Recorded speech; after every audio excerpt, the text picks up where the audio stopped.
Hello all, I am Dr. Rizvi and this lecture is on bending equation. In this lecture we will discuss bending, theory of bending, the assumptions made while deriving the bending equation, and we will also derive the bending equation. So let us start with bending. When any beam is subjected to load, it generally bends and it is subjected to bending moment. Consequently, there will be longitudinal and bending stresses that are induced in the cross section of the beam. For determining the practical utility of the beam, we have to establish a relation between the radius of curvature. You can see here the radius of curvature R, and we have to determine the relation between radius of curvature and the bending moment and the bending stresses with respect to its cross-sectional dimension. This equation that that is derived and that connects all these identities and quantities, this equation is known as bending equation. There are certain assumptions that are made while deriving the bending equation. These assumptions are: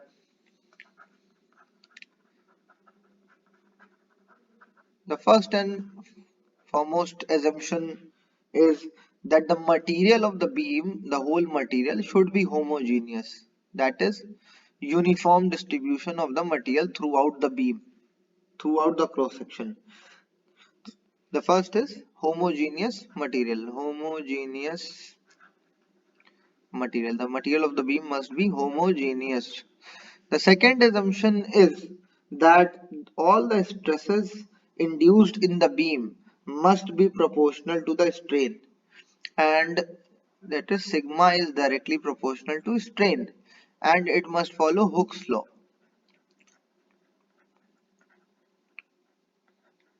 That is, it should remain within the elastic limit. Within the elastic limit. No plastic deformation is seen during bending. The third assumption is that the modulus of elasticity, that is value of E, Young's modulus, should remain same for the total fiber of the beam. Under compression or under tension, E must be constant throughout the beam. The fourth assumption is the transverse section of the beam, which is plane before bending, must remain plane after bending. Before bending and after bending,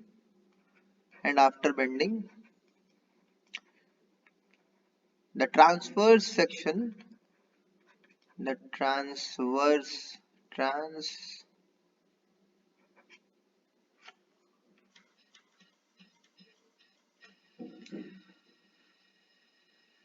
the transverse section must remain plane.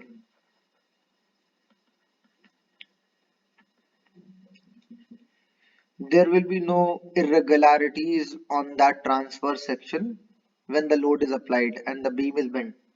The fifth assumption is there will be no resultant push or pull on the cross section of the beam. That means the beam should be in equilibrium. No resultant push or pull should be there. The sixth assumption is the load that are applied in the plane of the beam. All the loads are applied in the plane of the beam. And the next assumption is the radius of curvature of the beam before bending is so large as compared to the transverse dimension. That is, before bending, this in this condition, the radius of curvature R is very large as compared to the transverse dimension. This dimension, the radius of curvature for flat beam is very large as compared to transverse dimension. So these are the basic assumptions that we make before starting our derivation on bending equation. Now let us start the derivation of bending equation.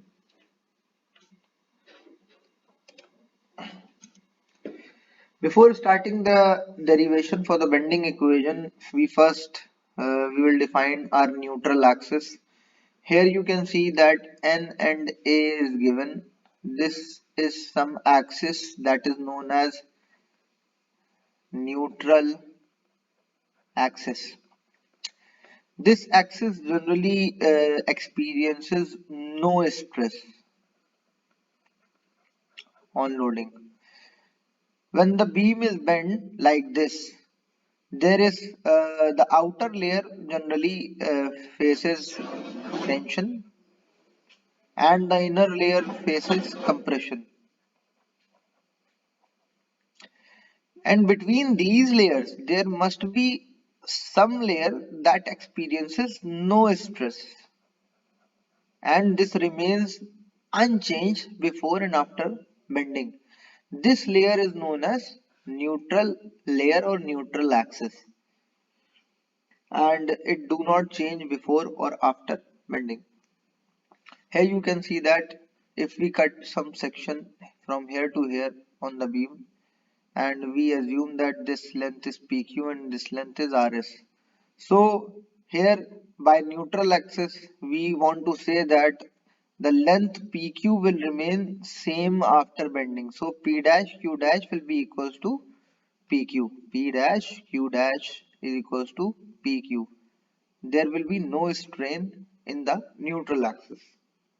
So let us start with our derivation. Let us consider some layer RS at a distance of y.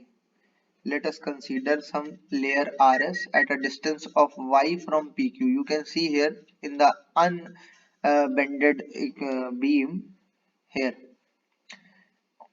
We assume some RS at a distance of small y from PQ, which after bending becomes R dash S dash. And let PQ, this P dash Q dash, subtend an angle of alpha at the center of the curvature.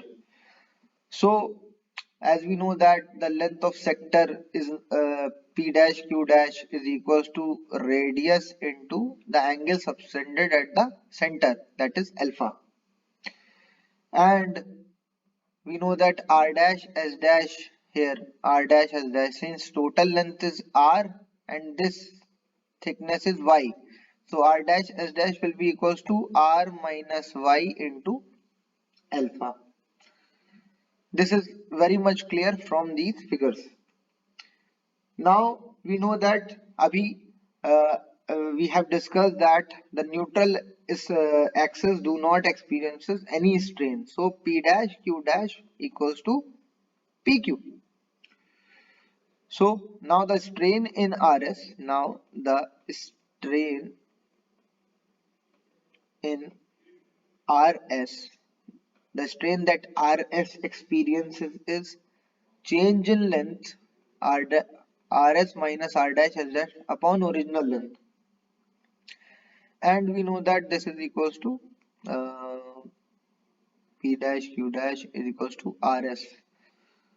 So we know that this is the value of strain in RS. Now we substitute the value of RS and R dash S dash. So strain will be equals to P dash Q dash minus R dash S dash upon P dash Q dash. We have already found the value of P dash Q dash and R dash S dash. We will place here R alpha minus R minus Y alpha whole divided by R alpha. On solving this, the strain will be equals to Y upon R. We also know that strain is equals to stress upon elastic modulus, and here strain is Y upon R. On rearrangement, we find that sigma upon Y equals to E upon R. Till here we have done half of our derivation. Now we will move on to the transverse section of the beam. Here you can see this is the transverse section of the beam shown in the figure here.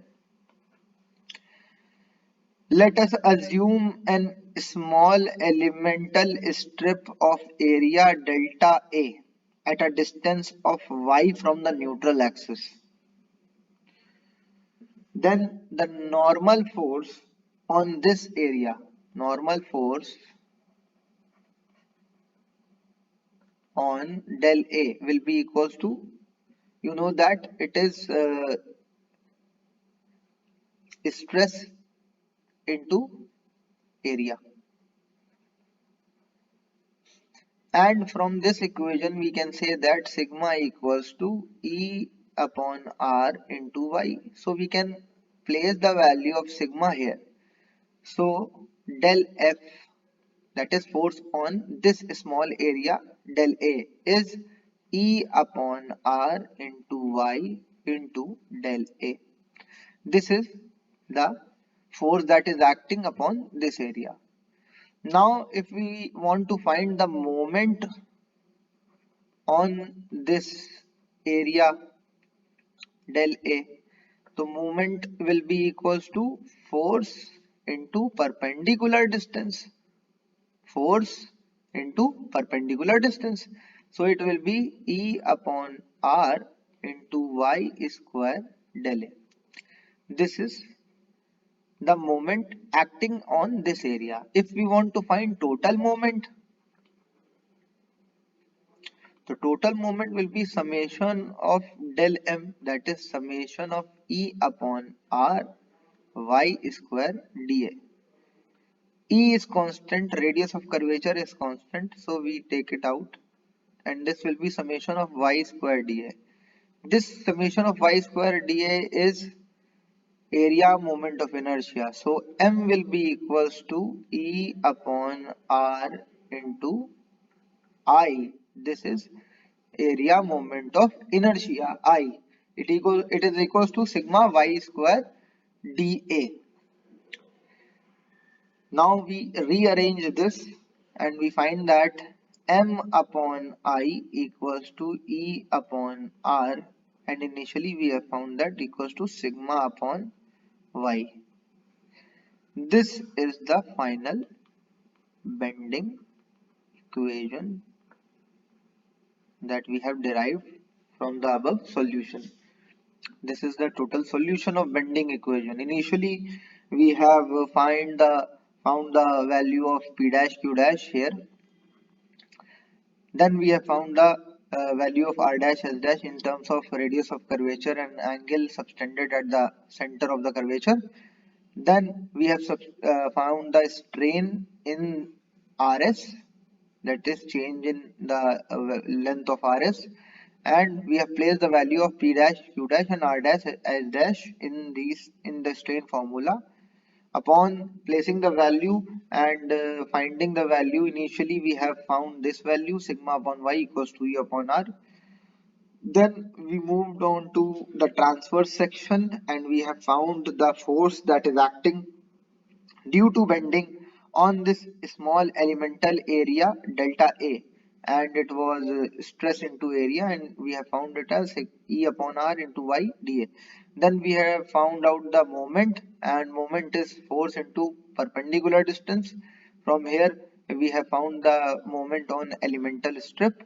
Then to find the total moment on the beam, we have made the summation of the moment, and finally we have derived the final bending equation as M upon I equals to E upon R equals to sigma upon Y, where M is the bending moment, I is the moment of inertia, E is the elastic modulus, R is the radius of curvature, sigma is the stress, and Y is the perpendicular distance from the neutral axis.